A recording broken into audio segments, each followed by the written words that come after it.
So we're gonna get started by just turning it on. And when you initially turn it on, it's gonna wanna deliver therapy. So just click that button again. That'll usually take you to this sleep report. So here is what happened last night with my son's CPAP. He wore it for 9 hours. He had less than 1 event per hour, good mask seal. But what we're gonna do is we're gonna go home. So anytime you're selecting something on this machine, you're gonna push this round button in like that, and that's select. It'll take you to this home screen, which includes my options and sleep report. But what we're gonna do is use the clinical settings. So to use the clinical settings, you're gonna push and hold the round button and the home button, both of them in, and you just hold it down for as long as it takes till the screen changes. So now it says exit clinical menu. That means you're in the clinical menu. All right, we're gonna take this step by step. So again, to select anything, you just push in on this round button like this. And then to scroll, you turn the round button. So when you're in clinical settings, you're really just using this button. You're not using any of the other buttons. So here we have, I'm gonna run through each of the different settings. So therapy, there's different modes. If I push in on mode, I see that there's CPAP and there's AutoSet. We're gonna go to set pressure. So if I push in, right, select, and then I can scroll. So my son's on 9 centimeter water pressure. You can go super low, you can go super high, you can change it in increments of 0.2. A centimeter water pressure is how much it would take you to blow through a straw and raise a column of water 1 centimeter. Okay, so we're gonna put this back on 9, which is where it needs to be for him. Next setting, if I turn the dial again, is mask. If I wanna change this, then you do like this. Again, to select, you push in. And then coming down, now we're in the comfort section of the settings. Ramp. Ramp is a setting where you can have the machine deliver a low degree of air pressure. And the idea is it's supposed to help you fall asleep.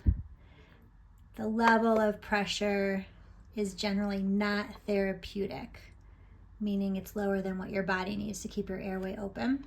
So let's say we turn this, let's just say we turn this on. We'll say we turn it to 15 minutes. That opens up the other settings for ramp pressure. So here's start pressure, select, push the button in, turn, okay. To select the change in pressure that you wanted, you push the button in again.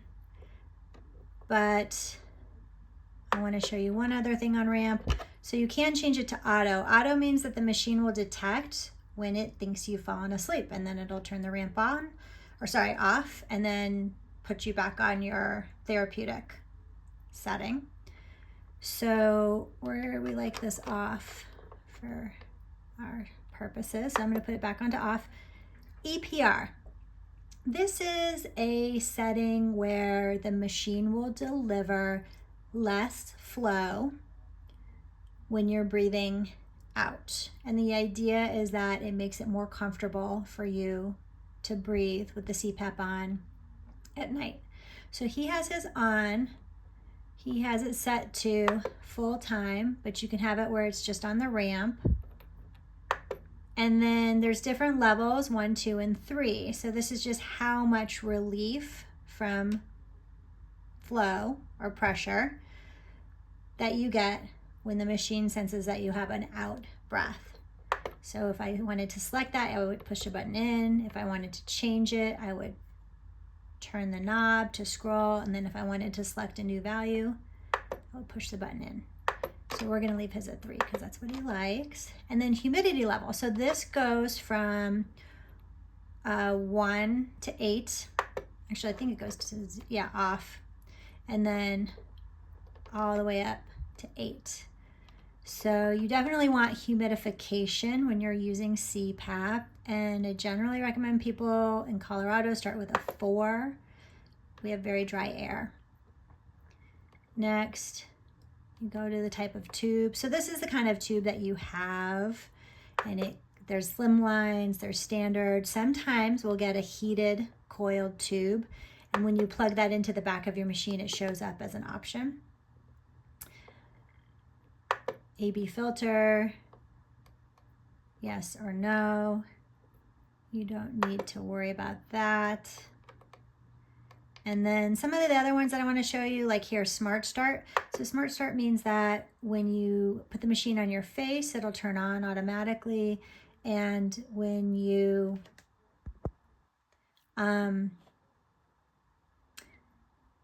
take the machine off, like to go to the bathroom or something like that, it'll turn off automatically. So he has his on Smart Start.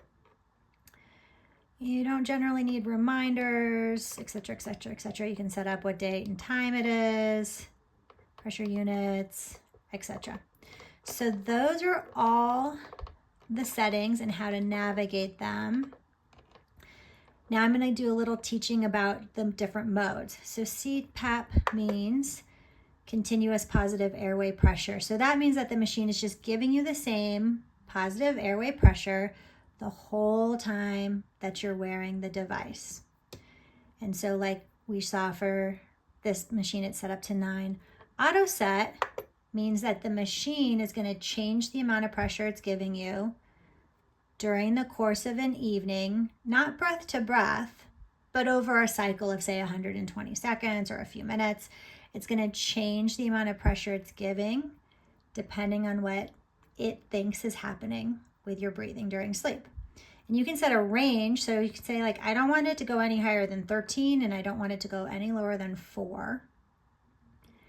And then it'll determine what your pressure needs. I don't generally use this out of the gate. And the reason is because when we do sleep studies with patients on their CPAP and we compare the results of that sleep study to the output that the machine is giving you. Like, so let's say the machine says you had 0.4 breathing events per hour of sleep. And then let's say we do a sleep study on that same exact night. It's wrong a fair percentage of the time. And people can be having events and they're not getting logged or recorded by the machine. So having the machine determine your optimal pressure can be useful in some very particular situations, but in general, it's better if we just find a therapeutic setting and we stick with that. The next reason I don't like AutoPAP for everybody is because sometimes the fluctuations in the pressure that are being delivered by the machine can cause people to wake up. They could wake up because it's too much pressure. It just feels like too much. They can wake up because it's not enough pressure and now they're having sleep apnea and they feel like they can't breathe. So it doesn't always work for everybody in every circumstance. Probably the reason it's used, this is the most common setting that you will get if you go through a standard practice and they prescribe you a CPAP, you will be sent home probably with AutoPAP with a very wide range.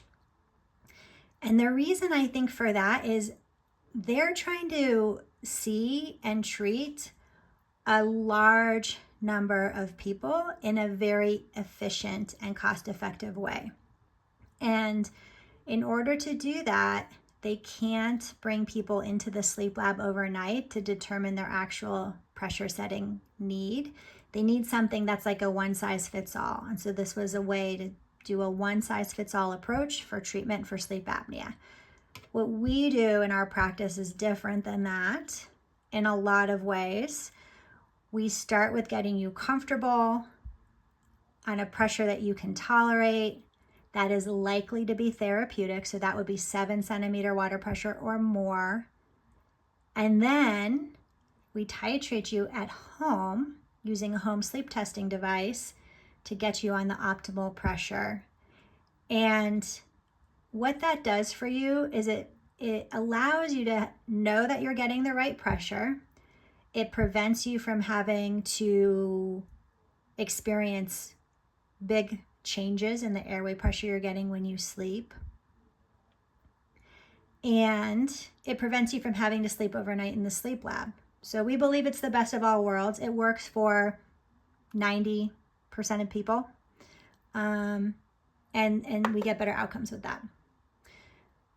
So that's a CPAP AutoPAP in a little more detail.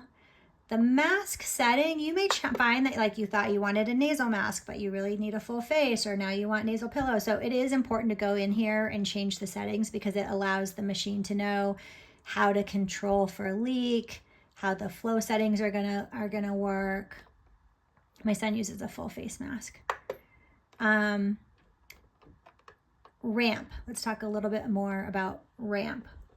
So ramp, as I said before, means that the machine will start at a lower pressure, and then after it thinks you're asleep or after the time that you set on the machine, it'll go up to a therapeutic pressure. And works for some people.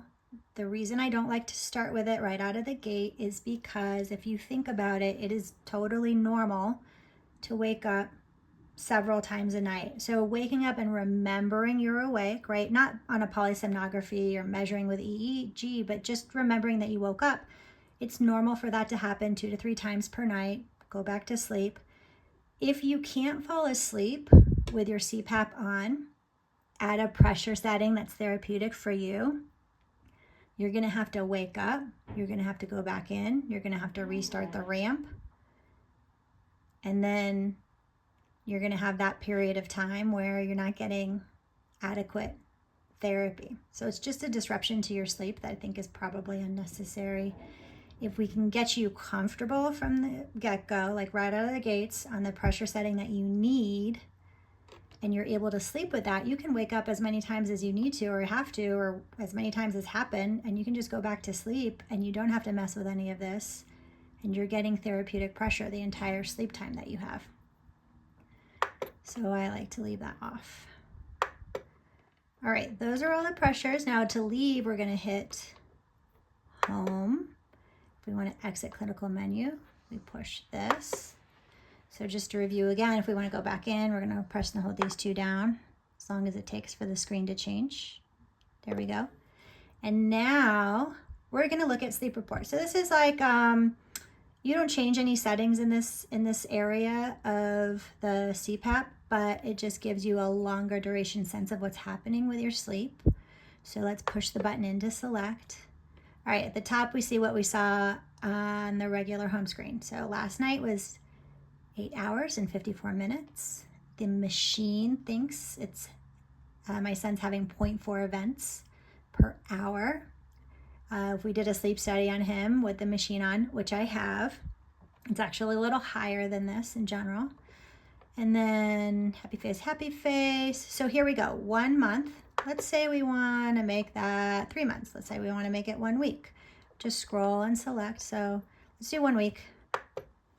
Let's go down. Now I can spy on him and whether he's using his CPAP. He used it 7 out of 7 days. He used it more than 4 hours. His average usage is 10.5 hours. That's a win for a 14-year-old. His pressure setting was 9. His leak, 2 liters per minute. So that's totally acceptable, normal. In general, less than 20 liters a minute is considered okay. So, and then his average events that the machine thinks is happening is 0.8 per hour. Central apnea index means the number of times that you have a pause in your breathing, not because you have an airway obstruction, but because your brain is just sending a sort of disordered message to your body about when to take a breath. This machine will give you an estimate.